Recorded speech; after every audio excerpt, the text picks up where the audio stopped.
Welcome to all. This webinar is hosted by the American College of Vedic Astrology. As you know, ACVA is the leader in Vedic astrology education.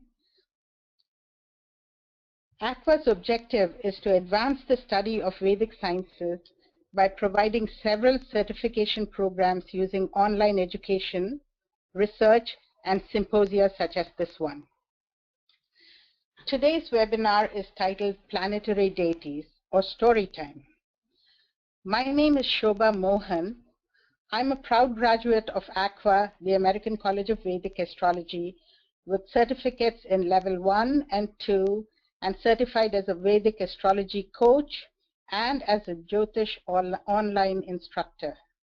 My personal goal is to teach mainly to learn even more of the profound principles of Jyotish so I can help at least 100 people in my lifetime. By help, I mean make them aware of their planetary influences and enable them to combine this knowledge with their free will in order to make the most of this lifetime. I do one-on-one astrological coaching and consulting and can be contacted through ACVA anytime at www.acvaonline.org. I call this webinar Storytime because that's what it is, mythological stories. Myth is subjective, intuitive, and cultural, but also fascinating and fun. So get comfortable and let's begin.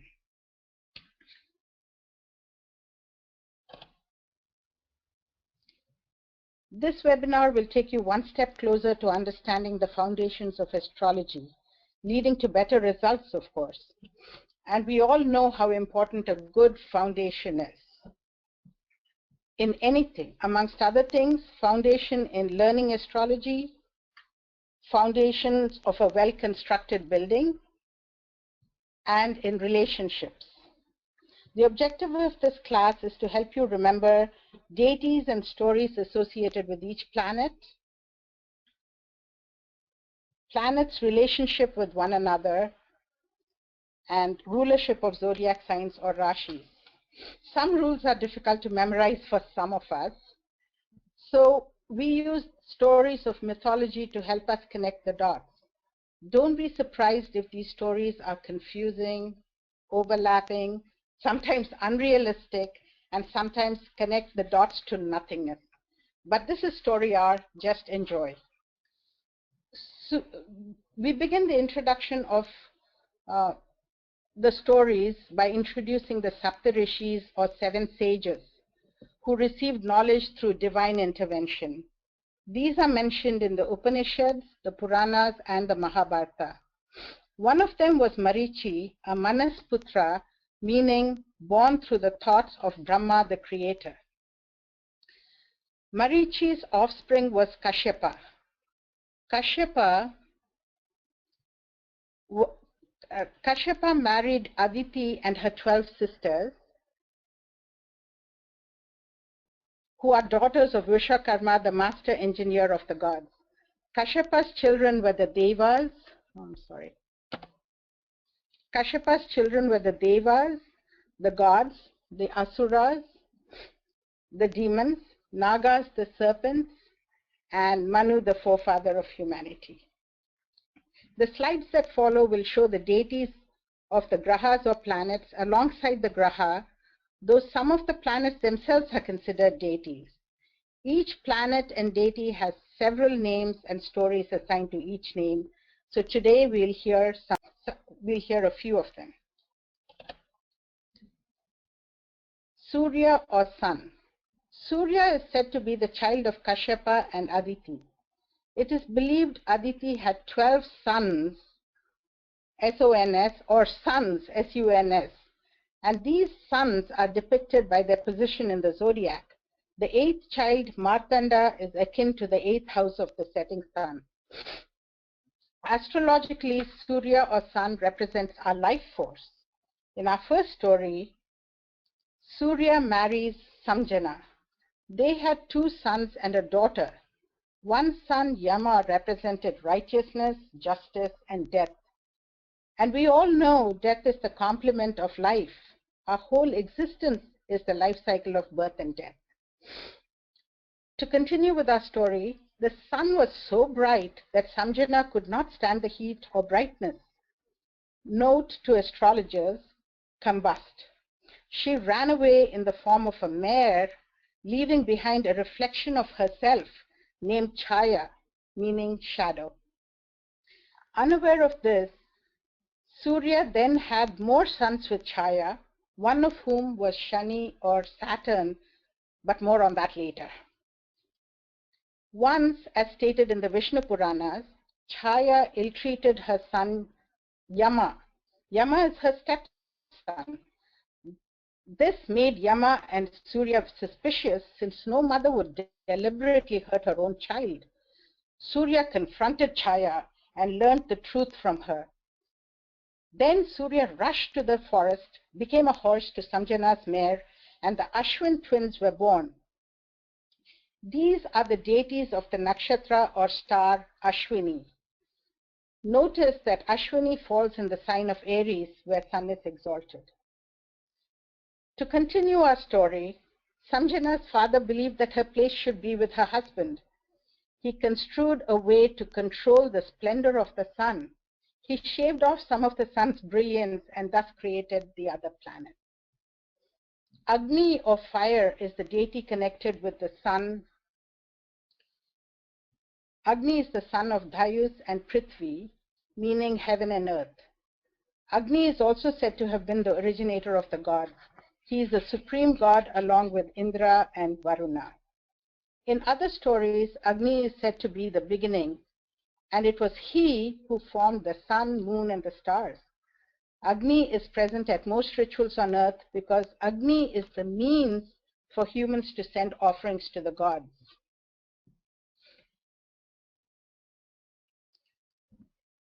Now we'll talk about Chandra or the moon. Astrologically, it represents the mind. It shows your personality and your emotional nature. Though Chandra is a feminine planet, it's a masculine deity. According to the Harivansha Purana, Chandra was the son of sage Atri, one of the Saptarishis, and was nurtured by the 10 guardians of the 10 directions, or Dasa Dikpala. Another story states that the gods and demons, in their eternal search for immortality, churned the ocean of milk. A most brilliant light emerged in the form of Chandra, the moon. Blinded by the light, the gods immediately decided to send him off to the heavens as a planet. A story of the moon is described in the Somnath Sthala Purana and in the Devi Bhagavata. The story goes thus. Daksha Prajapati gave his 27 daughters to the moon in marriage. The handsome and virile moon spent one night with each of his wives, but his favorite was Rohini. As you know, Rohini is in Taurus, where moon is exalted. The neglected wives complained to the father, and he ordered the moon not to show partiality to Rohini. However, the moon did not pay any heed to this. So Daksha cursed him with a degenerative disease. This upset the moon's wives, and they pleaded with their father to revoke this curse. Curses once uttered cannot be taken back, but fortunately can be modified. Daksha then said the moon would still weaken each day, but will gradually recover. But recover just enough to begin the whole process again. This repetitive process is the story of the waxing and waning of the moon. Varuna, the ocean and deity of the moon, was said to be the supreme god. In the Rig Vedas, he was considered the creator of heaven and earth. In later scriptures, he was replaced by several other gods. The father of Chandra or moon is the ocean, Varuna. It is said that Varuna rushed to greet his son, who was rising from the eastern horizon, and hence the tides. The moon is exalted in Cancer, which is a water sign. We'll now talk about Mars or Mangala. Several stories are told about Mars' birth. Another name for Mars is Kuja, where Ku refers to the earth and Ja refers to birth, Kuja meaning born of the earth. A Puranic legend states that Mangala sprang from the entrails of goddess Durga when she slayed the demon Mahishasura. Hence, Mars represents action, the externalization of what lies within. Another story from the Padma Purana begins with Shiva, who was deep in meditation in the Himalayas. He was very distraught because he had upset the yagya or sacrificial prayer of his father-in-law Daksha, and as a result, his wife Parvati left him. Because of the intensity of his meditation, 3 drops of his sweat fell onto earth in the form of Mangala. Mother Earth nurtured Mangala, and Shiva blessed Mangala with auspiciousness. The word Mangal means auspicious. A note to the astrologers. Note that benefic and malefic are based on a relative scale, not to be confused with auspiciousness. Reading deeper into mythology, you will find that even malefic planets do have several favorable qualities. The presiding deity of Mangala is Kartikeya, also known as Skanda, one who has mastered his instincts. He is said to be the personification of Mars, as in commander-in-chief, war. Kartikeya is the eternal brahmacharya, never married in some stories, and he channels his sexual energy towards stamina, courage, to fight anger, lust, and aggressiveness, amongst other things. These stories are mentioned in the Brahma Vaivarta Purana, where references are made to these attributes of Mars. The next story is found in the Skanda Purana. Once upon a time, there lived an asura named Taraka. Through intense tapasya or meditation, Taraka was granted a boon of complete indestructibility, except by a 7-day-old son of Shiva. Now we know that Shiva was oblivious to all worldly pleasures and most always deep in meditation. How could he sire a son? This terrified the gods. They did not want to lose to an asura. Arrogant Taraka, the asura, went on to destroy the religious order of the universe by dethroning Indra. The desperate gods went to Brahma for help. Brahma asked them to request Kamadeva or Cupid to shoot Shiva with his arrows of love. The gods asked Kamadeva for help and he obliged. In doing so, the arrow released Shiva's vital energy or semen. This angered Shiva so much he opened his 3rd eye, releasing fire that reduced Kamadeva to ashes. Agni absorbed the essence of Shiva, produced by the arrows of Kamadeva. While another story speaks of Agni disturbing Shiva and Parvati during their lovemaking, the result was the same. Even Agni could not bear the heat of this vital energy. He dropped it in the river Ganges to cool it off. However, at that time, the wives of 6 of the 7 Saptarishis, remember the 7 original rishis, who were bathing in the Ganges, absorbed this energy and gave birth to Kartikeya. So the gods now are still waiting to reclaim the heavens. Kartikeya, thus empowered by the anxious blessings of the gods in heaven, his 6 mothers, and Agni, as in Mars and fire, went on to defeat and kill Taraka on the 7th day and reclaim the heavens for the gods. The 6 rishis were angry with their wives for having Shiva's son and abandoned their wives. It is said that Kartikeya honored his 6 mothers by giving them a place in the sky, and that is the Nakshatra Kritika or Pleiades. The 7th couple of the Saptarishis are difficult to see but are together in the sky as the star Arundhati. In traditional marriage ceremonies, if the star Arundhati is visible to the newly married couple, they are blessed with eternal happiness and eternal togetherness. Now we'll talk about Budha or Mercury. The Linga Purana discusses the birth of Mercury or Budha. Brahaspati, Jupiter, had a wife named Tara. We know that Jupiter is the teacher of the gods. The ritualistic leanings and austere living of Brihaspati meant that Tara had to perform several mundane tasks following strict rules to prepare for Jupiter's prayer rituals. She dreamt of a more exciting life. Chandra, the moon, was a student of Brihaspati. Now the moon can be considered today's equivalent of a dashing world traveler. This fascination with the moon's kind of life provoked Tara to run away with him. The mature and rational Jupiter tried to get her to return, but to no avail. He went to Indra, the king of the gods, for help. Indra went to war with the moon and caused much disruption in the heavens. Tara, now pregnant, took refuge with Shukra or Venus, who was the teacher of the Asuras. We now know why Mercury, son of Moon, and Tara like Shukra or Venus. A beautiful, intelligent, and radiant son was born to Tara. Since, as we know, Jupiter is the Karaka for children, he wanted to consider the child his own.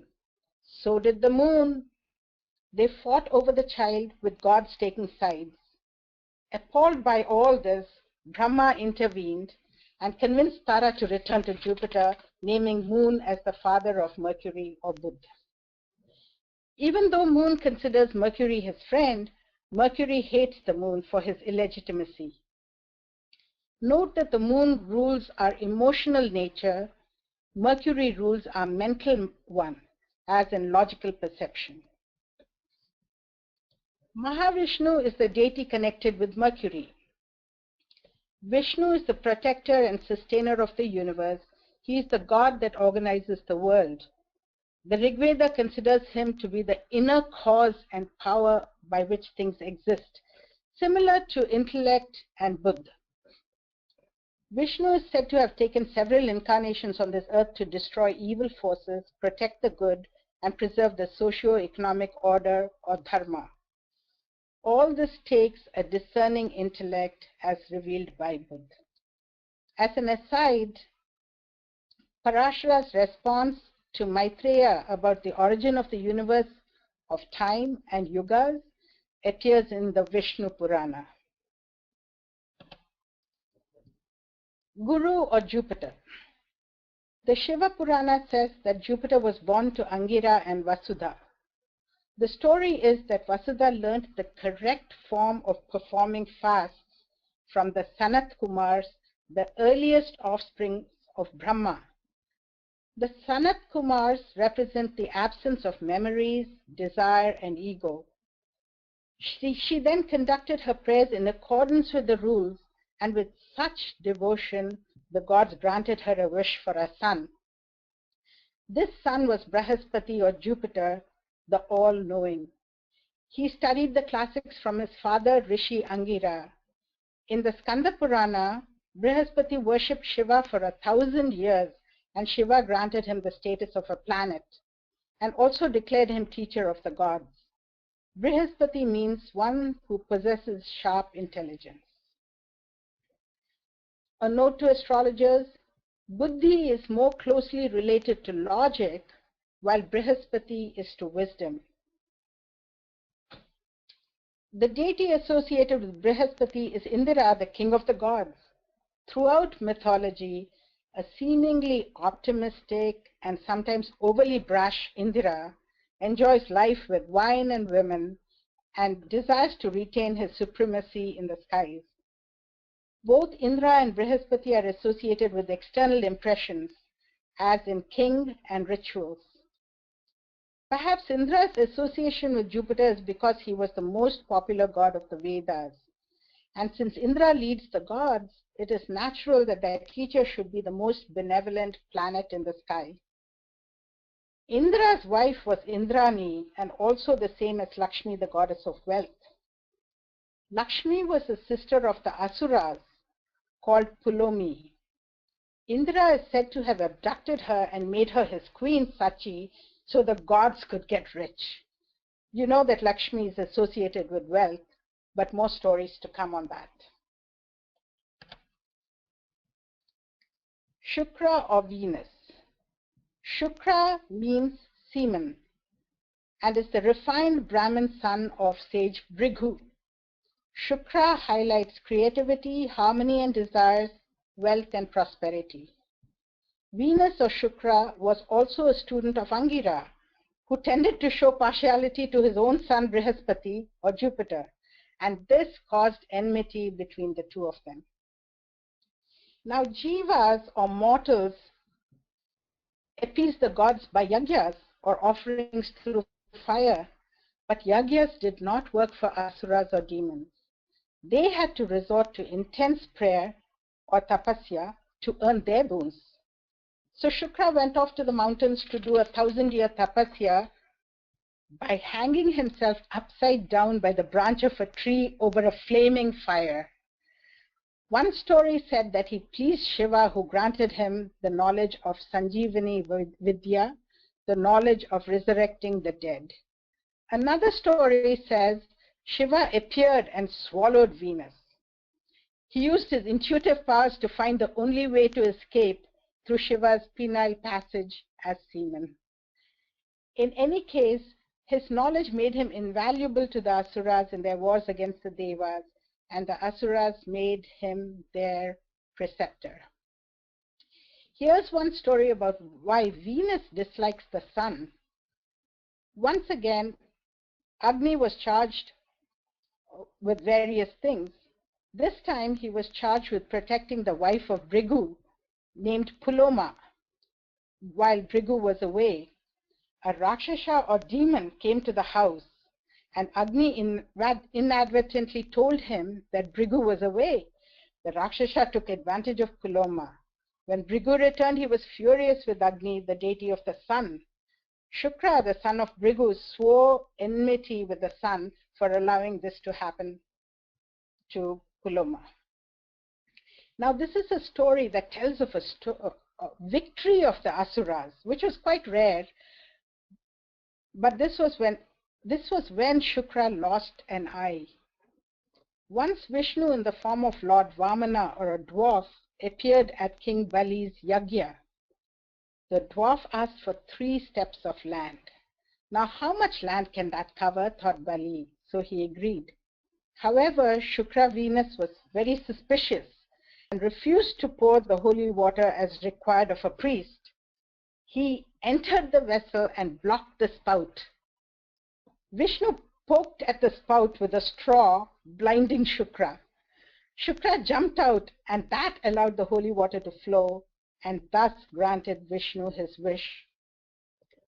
Vishnu grew so huge, and with each step he covered the earth, the heavens, and with the 3rd step he pushed Bali to the netherworld. A note to the astrologers: Brihaspati or Jupiter is usually represented with 2 eyes, showing him to be very balanced, while Shukra Venus by 1 eye, showing creativity. Shukra's chief deity is Sachi or Pulomi, or Lakshmi, the sister of the Asuras. Wealth emerges from the ground, be it plants, minerals, or even Lakshmi. This wealth is coveted by all, gods, demons, and humans, and we know Shukra Venus is associated with wealth and desire. Shani or Saturn. We have discussed the birth of Shani as the son of Sun and Chaya. Shani hated the sun because he sent away his mother Chaya upon discovering the true story of Samjana's absence.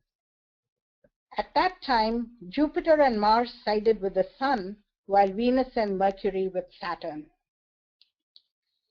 Shani is the embodiment of truth. He felt the sun was being very unjust to both him and his mother. Think of Shani as an intense shadow in comparison to the sun's splendor. Shani left the house believing he would cause agony to anyone who set eyes on him. Shani means the slow-moving one. Legend has it that Shani went to Kashi or Benares to worship Shiva, who granted him the status of the most powerful planet. A powerful Saturn in the horoscope can be very benevolent leading the person to be very proficient in the sastras or scriptures. Many stories are told of Shani being lame or moving slowly.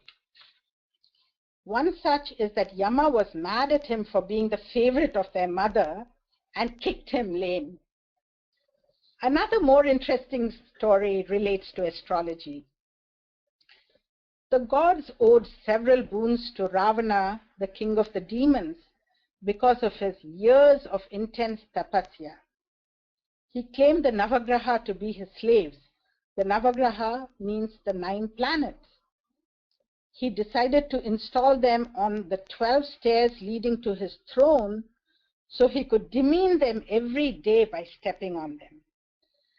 When his wife was about to deliver a baby, Ravana, a great astrologer himself, knew that any planet in the 11th house makes for a good horoscope.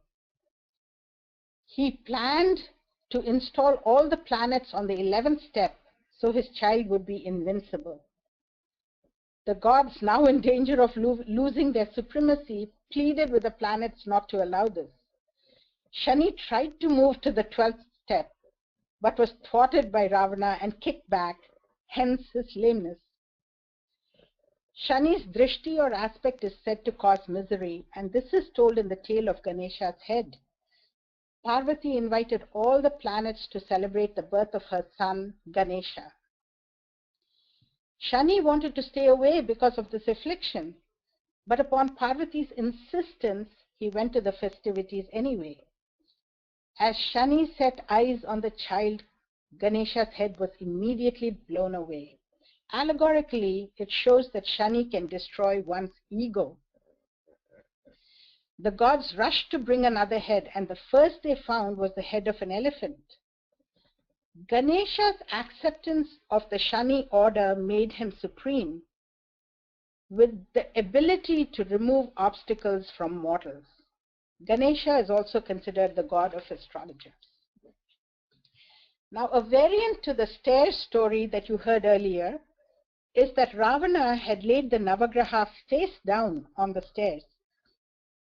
Saint Narada, who's a friend of the gods, came to Ravana and goaded him by saying he could do better by stepping on the Navagraha's face up.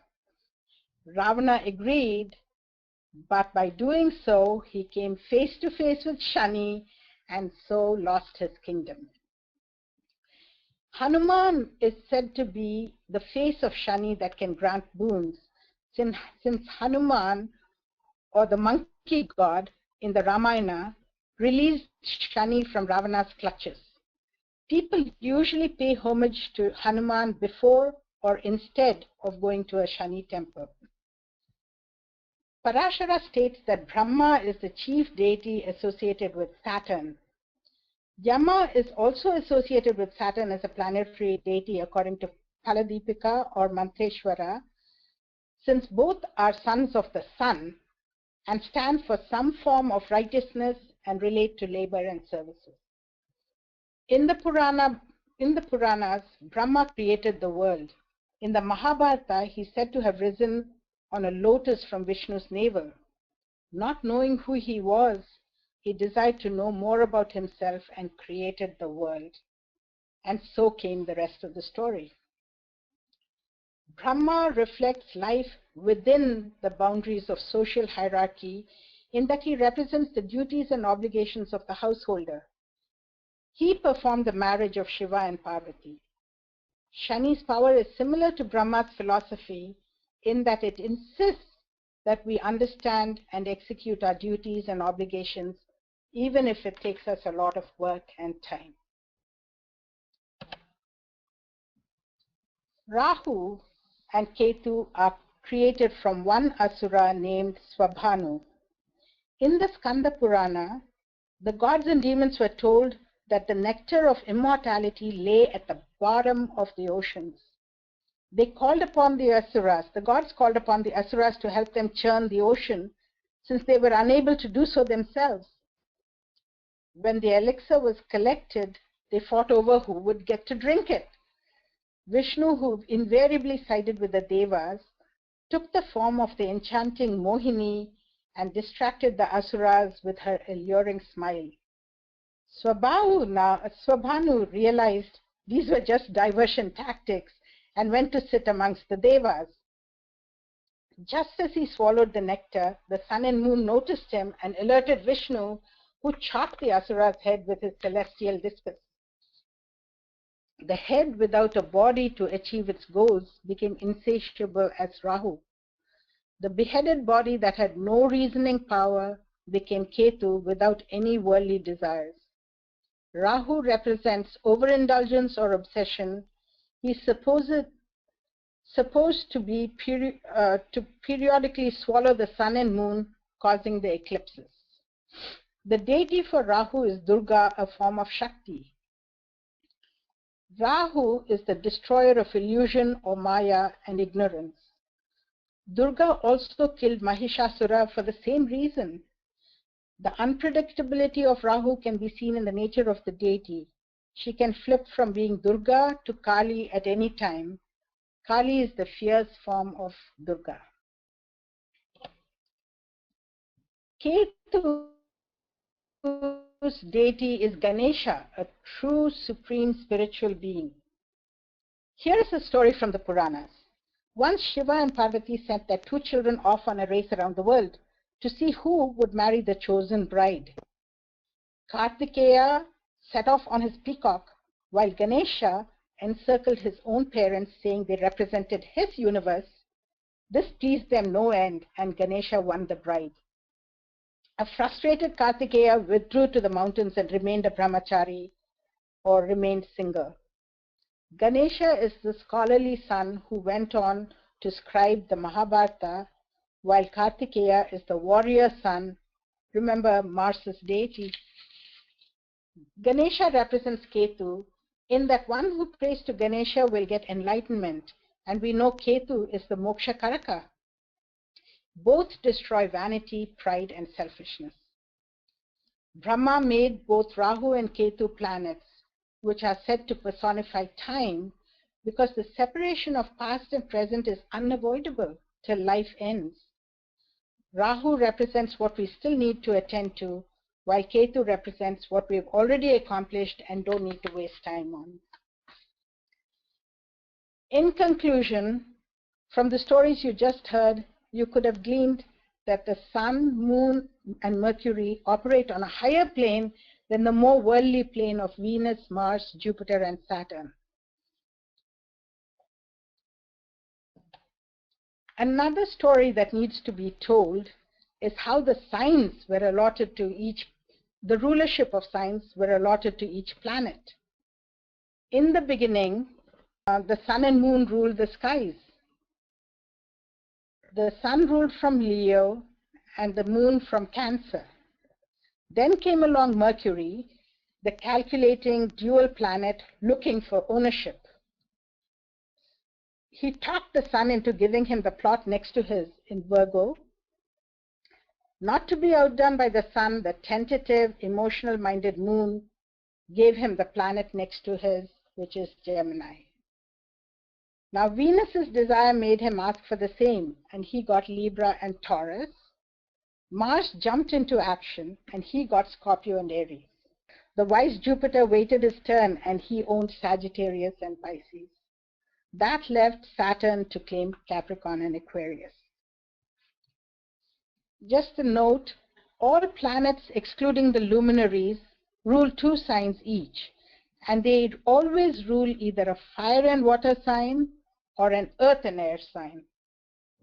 Think of the combination of fire and water, and think of the combination of earth and air. Each planet covers the spiritual and material nature of things, as in Purusha and Prakriti, inner and outer reality. Amongst other things, we now know why Jupiter and Venus are not friends. Sun and Saturn are sworn enemies. Venus and Mercury are friends, and several other astrological truths. And I hope this will help you remember some of these stories. Remember some of these stories to remember some of these facts.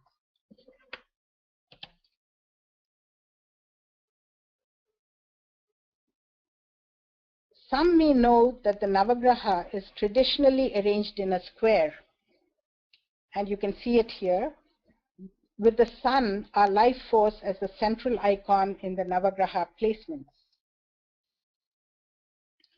Remember the story of the sun creating all the other planets? The Navagraha is present in most South Indian temples, not as the main deity, but in the chamber that precedes it. All 9 are usually depicted together except in one temple. The story goes that one of the rishis, Kalava Munivar, was very proficient in astrology. He saw in his horoscope that he would be afflicted by leprosy. He prayed to the Navagraha because through their position and aspect, they control some challenges that we face. They were so taken with his devotion, they granted him reprieve from this misery. When Brahma heard this, he was angry because he had only given the Navagraha the power to cast aspects, not to give boons. Alas, he cursed them with the leprosy that they had washed away. The Navagraha begged Brahma, who then told them to plead with Shiva. Shiva forgave them, and a temple was built on the spot where they prayed. This is the Surya Narayan temple, the only one where each of the Navagraha has their own worship area. It is said that those who pray here will overcome their problems. On that note, I will end today, and I'll answer any questions if I can. I had a lot of fun researching this, and I hope you enjoyed it too.